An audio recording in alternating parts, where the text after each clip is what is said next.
afternoon. It's Uncle Phil. Join me today is Smooth Andy, of course. We're doing something a little different this year. We thought Andy and I just have so much stuff that we'd like to share with you guys that we thought we'd start early in the preseason, just start dropping this. We're going to do it each day and drop one division in the NFL each day and tell you what we think about each division and how each division is going to stack up this year and how we kind of rank them at the end of the year. And then we'll drop it each day right up until the day before the NFL season. Smooth Andy, good to see you again. How was the summer? It was good. It was hot, but Yeah. it's finally starting to cool off. So that's football See season. you sporting the USA sign there. Did Yep. you watch the Little Olympics this summer? Only the soccer. Very happy I didn't watch the opening ceremony. I can put it that way. A lot of controversy surrounding that, but no controversy yet about the NFL, but there's about to be. Actually, there may be a little bit. We got a couple new rule changes this year: hip drop tackle and the kickoff. Either one of those catch your attention, or you have strong feelings one way or the other about one of those? Well, you know, I'm a big believer in not watching the preseason because I just feel like it just Yep. fills my head with a bunch of stuff that is going to confuse me, not educate me. So Yep. I have not seen the new kickoff rule yet. I did read what it was, and it sounds gimmicky, and I just wish they go back to the original kickoffs. I know you want player safety, but um, this is now the player safety that made the change from the original kickoff to what it was before now was the reason, and now they're back to something that's going to be causing potential safety issues again because they're going to have a lot more returns, which I get it for the excitement, but what happened to the player safety thing? And then along those same lines, the hip drop tackle. Um, I just think we're turning a violent game into two-hand touch. I'm not saying a hip drop tackle, it can't be kind of gruesome and awful, but they've been doing them for, I don't even remember how old the NFL is now, but um, it's too many things are illegal. I mean, we see guys come in to try to sack the quarterback and they put their arm up to block a pass and they graze the helmet when they follow through and they get a head penalty. I mean, there's too many of these rules that guys are just acting naturally, and it's now a 15-yard penalty. So I'm really against that one in particular. Yeah, no, I understand. Look, I think that was the elephant in the room. I think it's something they had to change. They can't change all the others and say we're serious about collisions and concussions and not change that because the most violent collisions, of course, are in the kickoff. So they had to do that.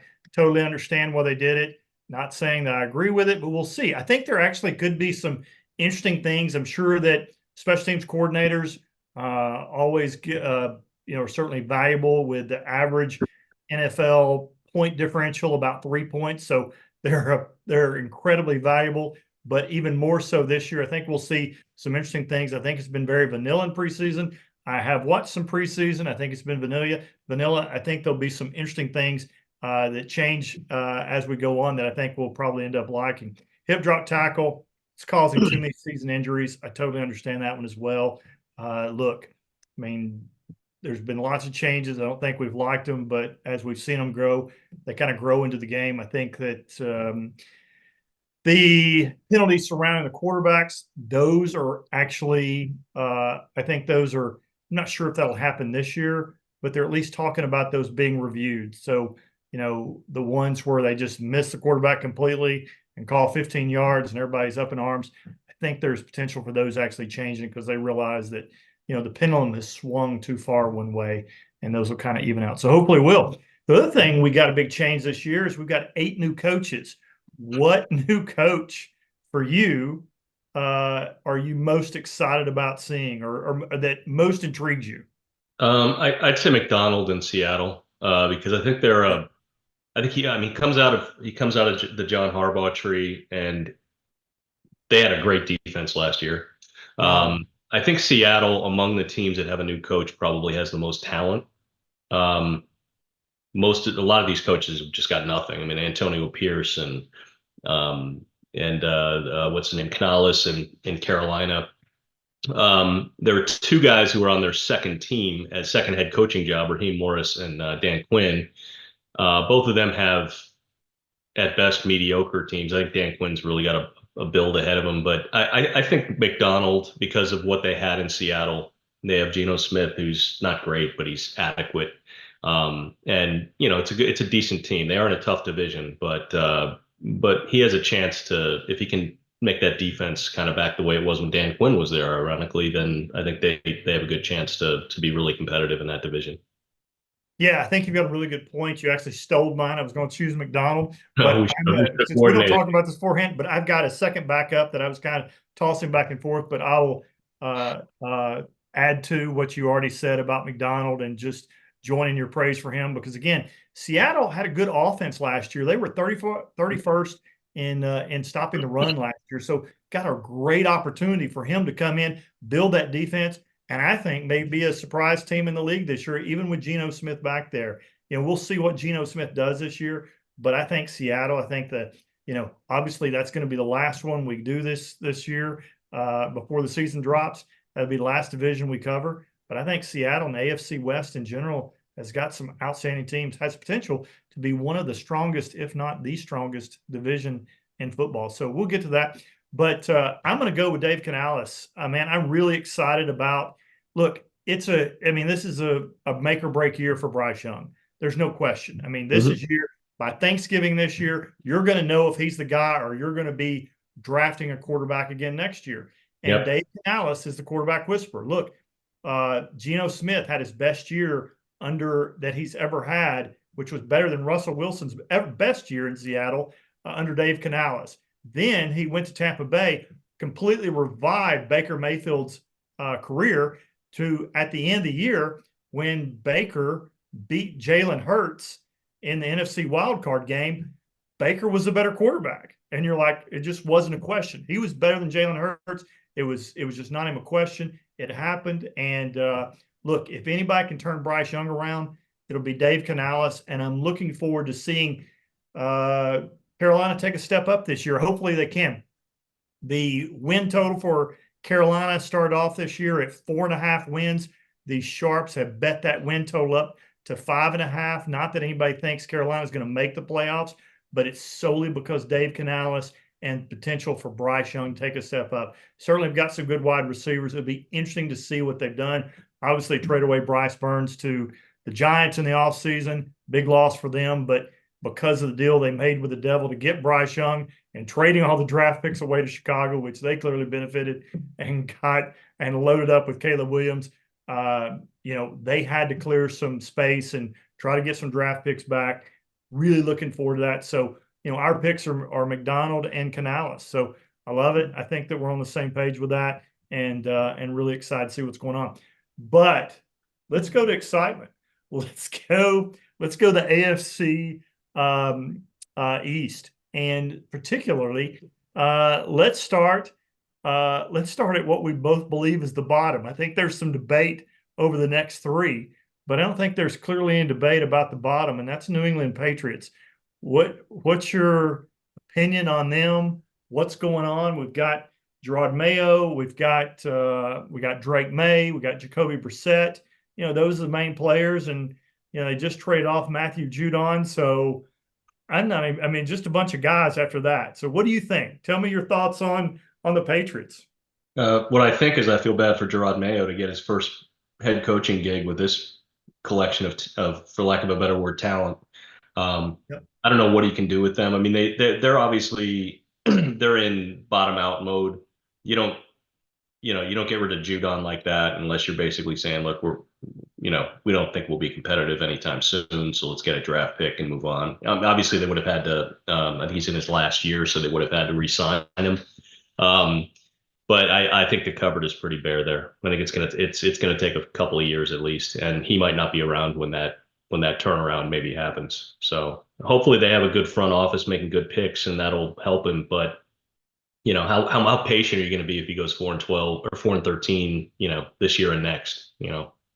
At some point they're going to blame him, even though it's probably not his fault. I really just think that's a tough job to have. He's getting millions of dollars, so he's going to be fine. But I can't imagine that they're going to be, make a leap this year by any stretch.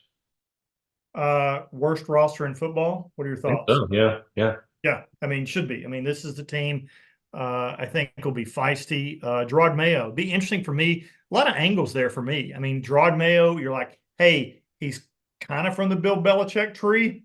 Hmm. And so will he flame out like the rest of Bill Belichick's assistants have?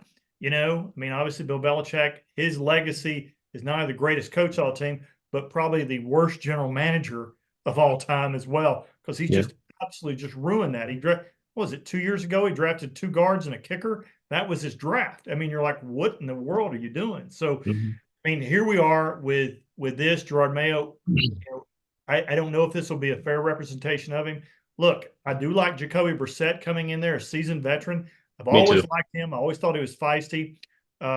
With Washington, I had some inside track to that program last year with the Commanders, and there was a scout that I knew that literally said the locker room was divided, and Rivera was playing Sam Howell, but the locker room was very divided, and there was in the locker room even got physical because Jacoby Brissett, they knew Jacoby Brissett should have been starting and he wasn't, and Rivera kept playing Sam Howell.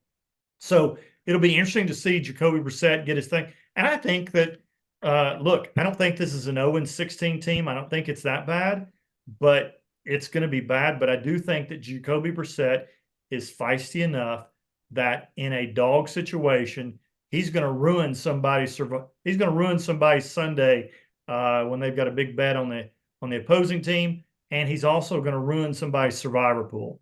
I bet he knocks out some people in a survivor pool one day because Jacoby Brissett's going to play out of his mind. So I'm excited about that. I'm excited to see that. I don't know how Drake May is going to play, but I think at some point this season you have to play Drake May because you have to know what you've got for next year. I don't know when you play him, if it's week 9 or, I mean, you got to play him more than 4 games. The last 4 games of the season are pretty good for the Patriots, but you have to play him at some point during the season because he absolutely needs to get some run because you got to know who you have back there. But look, a lot of the scouts are comparing this guy to Justin Herbert, and that he's kind of got that build. We'll see. He certainly progressed from one first preseason game to the second. We'll see what he does from the third, but at some point he's got to get some run. I think he will. We'll see if he's the guy. But again, as you and I both know, right coach, right quarterback equals a winning program. Don't Yeah. have the right coach or the right quarterback, then you're going to flounder, and it's going to just be a disaster, and you're going to be picking in the top 2 or 3. That's the way it Right. goes. But I think we, that's what they want, don't they? And that's the thing is that Jacoby Brissett, like I might have snuck in like a Mitch Trubisky as my other quarterback. I like Jacoby, but I think he'd be better off on a team that has some talent around him.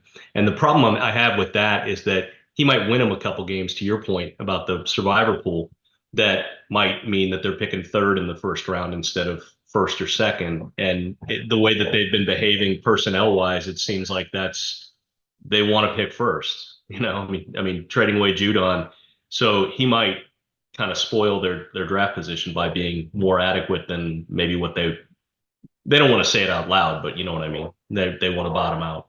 yeah, well, I personally, maybe a little disagreement here is that, and that's good, is that I will take Jacoby Brissett over Mitch Trubisky any day and twice on Sunday. Oh, So absolutely, but yeah, not so if you I want to think lose. that I think they got a better chance of succeeding there. Now, if you want to really bottom out, they get Trubisky, but the Bills snatched him up, so that'll be interesting for them. As far as Matthew Judon goes, look, he demanded to be traded. He wanted a new contract and to be traded. And the ironic thing is that I think he just knew how bad the Patriots were because he demanded to be traded because it was a contract thing. And he ended up, the ironic thing is he went to the Falcons and is playing for the exact same money he played for under New England. That just tells you he wanted out. He knew they were going to be awful. And you got to go to a team that I think will cover the NFC South in a few sessions. But when we get to the South, look, I'm high on the Falcons. Their schedule's easy and they're loaded. But we'll talk about them later. Well, let's move on from the Patriots. I think we've spent as much time on the Patriots as anybody could allow, and maybe even gone over. So going next, let's go all the way south and let's talk about the Dolphins. You've got Mike McDaniel with a brand new haircut. Looks cool. He did, instead of the super nerd, he looks kind of cool. He looks very got that Miami vibe. Tua's got a big fat contract. On the other hand, you lost some key players. You lost Christian Wilkins and you lost Andrew Van Ginkel. You lost some people because you had to free up cap space. It'd be interesting to see how that goes. Their offense should be high tilt, but will their defense be enough to keep them in games? And the other big thing with Tua is that Tua, it's not just in cold weather, but anytime under 50 degrees, Tua's got a losing record. So, and his last two games of the year are at Cleveland, at the Jets. Those games are going to be cold. You can bet that those games are probably under 50 degrees, but we'll see. I mean, because football is not about the regular season, as Jerry Jones will probably attest to you about Dak Prescott. It's about January, February football. It's like, what can you do January football, February football, and can Tua do that? So your thoughts on the Dolphins? Well, first of all, I'm going to ask you a quick question. If you were the GM of the Dolphins, would you have extended Tua to that money? Look, that's a tough one. Yeah, It's a tough one, really, because if you don't, then who do you have? true. You have Yes. to decide if you have the guy. Clearly, Brian Flores in the past few days had decided Tua wasn't the guy, who apparently just berated him every single day. And Mike McDaniel, on the other hand, has just completely thrown love on Tua and said, "Hey, you're my guy. I believe in you." And he's flourished under that. Now, clearly, Mike McDaniel's offense has been the way, and Mike McDaniel, but his formations, his offensive play calling is outstanding. The way they've been doing, one thing they did last year is they sent Tyreek Hill in motion to get him up the field quicker. Now that's going to be outlawed this year. They're not going to be able to do that. So going to be a little bit different, but still, it'll be interesting. I know he'll still get, Tua is very much a rhythm thrower, getting things in windows over the middle, and people who can actually shut that down are the people that will win. But like I said, with Tua, to answer your question, it's who do you have? I mean, who else you going to go to? And if you're not doing that, then you're clearly playing for next year, not playing for today. No, So I agree with that. That's the problem.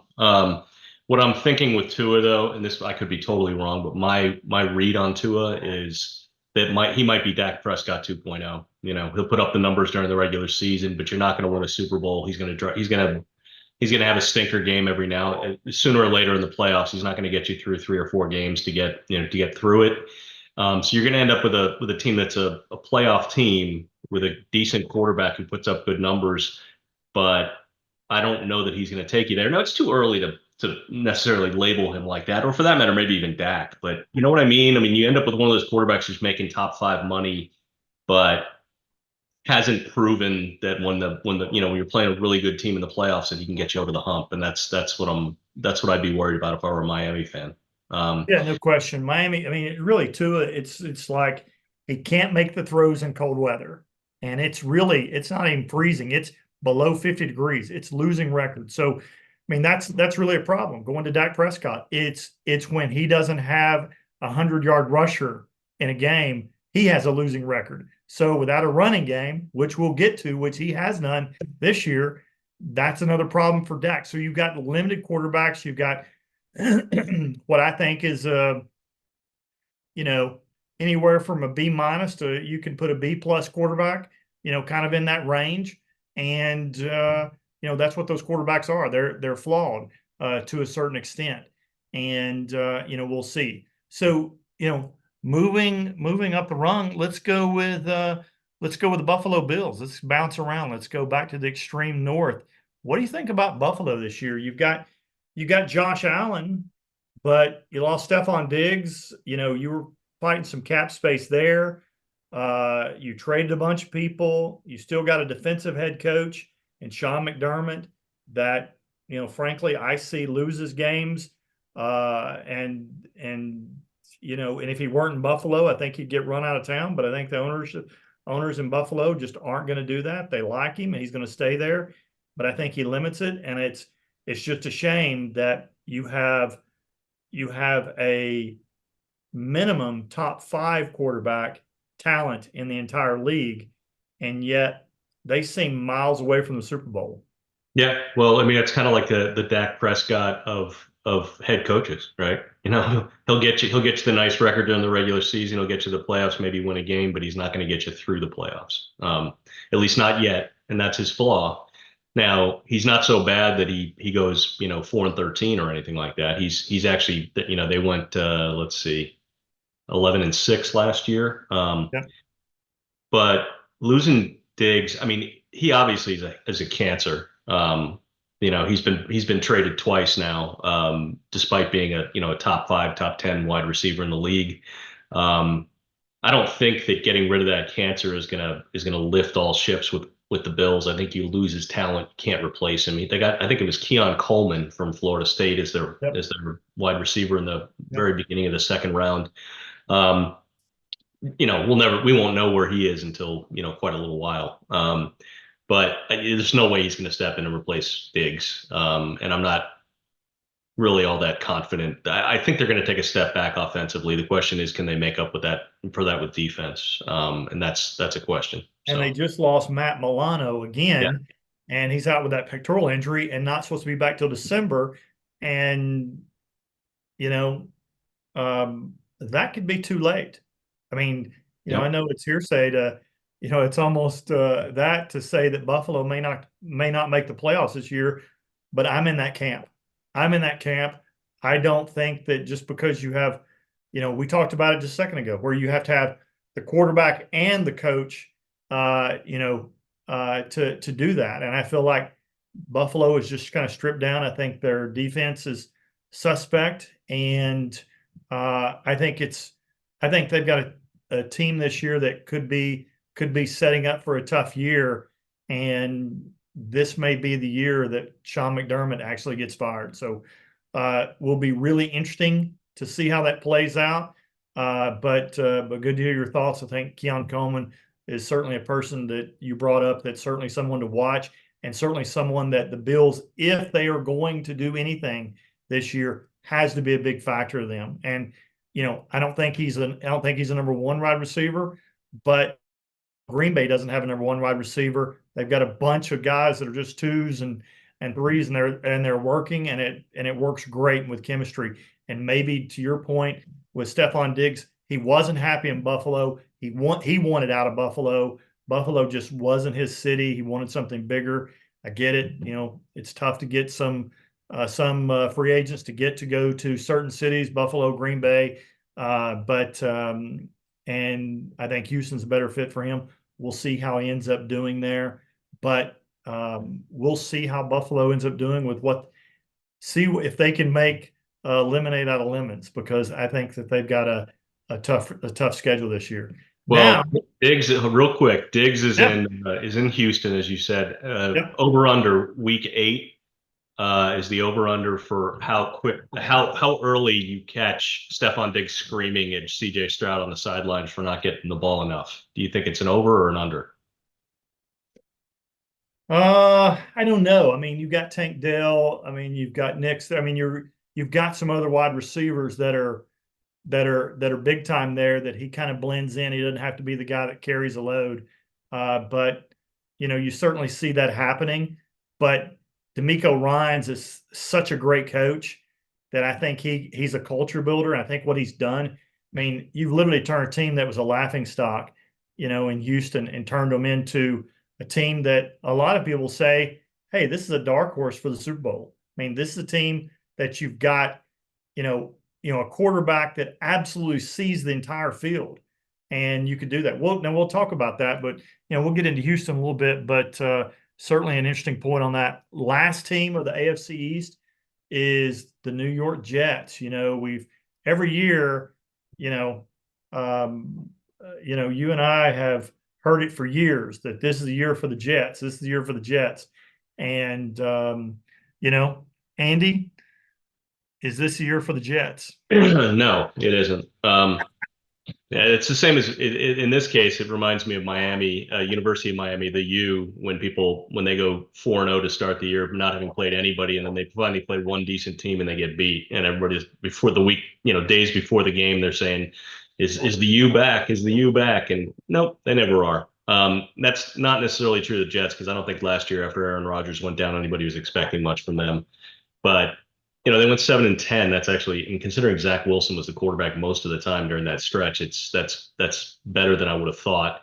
Um, their defense was okay, but their offense was horrendous. I think they obviously the offense is going to get better. But what do you do with Aaron Rodgers coming off an Achilles? Do you expect him to just step back in and he's the guy he was 2 years ago with Green Bay or 3 years ago with Green Bay? Time will tell. I mean, that's a wild card. If he plays the lights out, they can be a playoff team, definitely. But if he doesn't, there's no telling. I'm not sure. How about you? Well, 2 years ago with Green Bay, he wasn't the guy. He did wasn't that mobile. It wasn't that good of a passer. So much so that Green Bay happily shipped him off for the unknown in Jordan Love. And his last pass in Green Bay was a chance to get in the playoffs, and of course, he threw an interception to Detroit, and that ended their hopes and dreams of that. So, look, to me, the key to success with the Jets this year is really the offensive line. You have a less than mobile quarterback. Aaron Rodgers, probably, I mean, first ballot Hall of Famer and probably the best thrower of the football that we've ever seen. I think he's just excellent and has been over his career. Now, some people are just kind of picking up on him now at the end of his career, but in Aaron's prime, unbelievable, could just throw it on a dime and just with just a flick of the wrist, and it looked easy. But the key to him this year is the offensive line and keeping him upright. And if the offensive line can keep him upright, I think you've got an opportunity for him to actually shine. And I think it could be interesting. And I think just because I personally think that this AFC East is one of the weaker divisions in football. I really do. I think that Miami's got some flaws. I think Buffalo is going to underperform, and I think New England is just going to be bottom of one of the worst teams in the NFL. So I think that you're kind of looking at between Miami and the Jets, and if you look at it from my perspective, and one of those teams has to go to the playoffs, and who's it going to be? And to me, the Jets, the NFL loves them some Aaron. The NFL just doesn't miss a trick with scheduling. They've set the Jets up well in the early part of the season to do well, and they've also set up Miami to not do well at the end of the season by giving to us some cold weather games where they're probably is going to be on the line. So, will they make the playoffs? The AFC is loaded with dudes this year. As we go through the AFC this year, this is what we'll do each day. We'll kind of go through a division, and at the end, we'll give our Super Bowl picks. We may even give playoff teams from AFC and NFC, but it's hard to scale down to 7 teams in each league, especially in the AFC, where you've got so much talent, and it'll be interesting to see how it plays out. So for me, the Jets, if it depends if the offensive line. Now, look, they've got some older veterans. Tyron Smith, I don't know that he can make it through an entire season. He doesn't seem to ever do that. And the rookie offensive lineman, he's not ready to play left tackle. I've talked to a guy that's close to Jets, and he's like, hey, he's not ready to play left tackle in the NFL. So really, they're struggling at that position. If Tyron Smith goes down, it's a problem for them. And what's another problem for them is that in the offseason, they've already tried to replace Nat Hackett. They tried to bring in Arthur Smith from the Falcons to call plays, and then he ended up taking a job with Pittsburgh, but they already realized they've got a problem there. And then during mini camps, they realized that Hackett is terrible in situational things, like he couldn't manage the clock at all with the Broncos and in critical situations. They realized in 2-minute situations that he's not the guy. So they've really brought in another person to play call specifically in the last 2 minutes of the game for Nate Hackett. I mean, that's just a disaster. And again, another person that I have that's very close to Jets, that Aaron Rodgers told a group of offensive linemen and receivers when the coaches weren't around. He said, look, he said, I about had enough of this Nat Hackett stuff.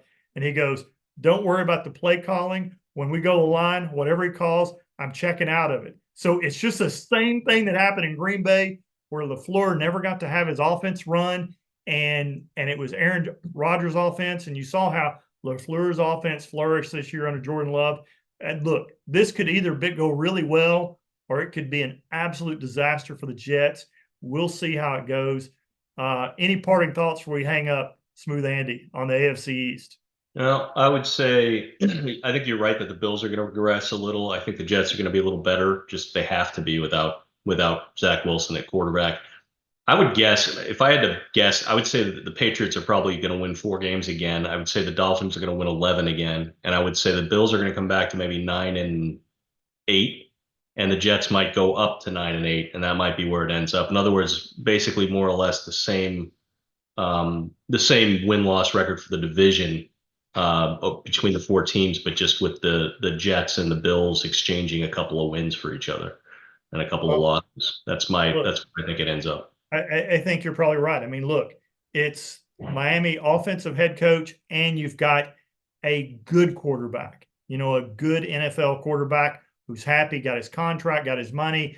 They loaded up on wide receivers, paying 2 wide receivers more than any other wide receivers in the league. So I certainly understand what you're saying. The Jets have got a good quarterback, not a great one anymore, and they've got a defensive head coach. The New England, of course, defensive head coach, no quarterback, just kind of and Bills, of course, have got a great quarterback and a defensive head coach. So, I mean, by default, I can see where we're going, and I can't disagree with it. Smooth Andy, thanks for the day. We'll talk to you tomorrow when we will cover the NFC or the AFC North. Smooth Andy, we'll see you tomorrow. All right, sounds good.